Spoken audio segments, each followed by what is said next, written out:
Guys, এই হাঁসটি মৌমাছির মতন ছদ্মবেশ ধরে চলে যায় মৌমাছির বাসা থেকে মধু চুরি করার জন্য। এইদিকে এই মৌমাছিটি মধু পাহারা দিতে থাকে। এর ভিতরে এত বড় মৌমাছি দেখে অবাক হয়ে যায়। তাহলে তুই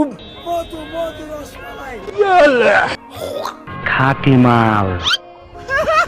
এরপর হাঁস সুযোগ বুঝে মৌমাছির বাসা থেকে মধু চুরি করে নিয়ে যায়।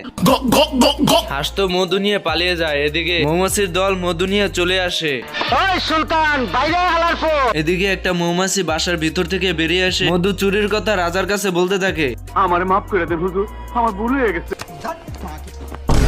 बेकार है भैया, मैं तो टूट गया। এরপর মৌমাছি দুঃখে আপন মনে চলে যায়। এর ভিতরে রাস্তায় মধু পড়ে থাকতে দেখে তাই একটু মধু চেখে দেখতেই বুঝতে পারে এটা তাদের মধু এবং চলে যায় হাঁসের বাড়ির সামনে। मौसम तो ऐसा लग रहा है दिल गार्डन गार्डन हो रहा है, बहुत मजा आ रहा है यहाँ पे। अरे साला এদিকে হাঁস সব মধু বাসার ভিতর রেখে আবার চলে যায় মধু চুরি করার জন্য। এসব দেখে মৌমাছি রেগে হাঁসের থেকে প্রতিশোধ নেওয়ার জন্য চলে যায়। साले को छोड़ूंगा नहीं।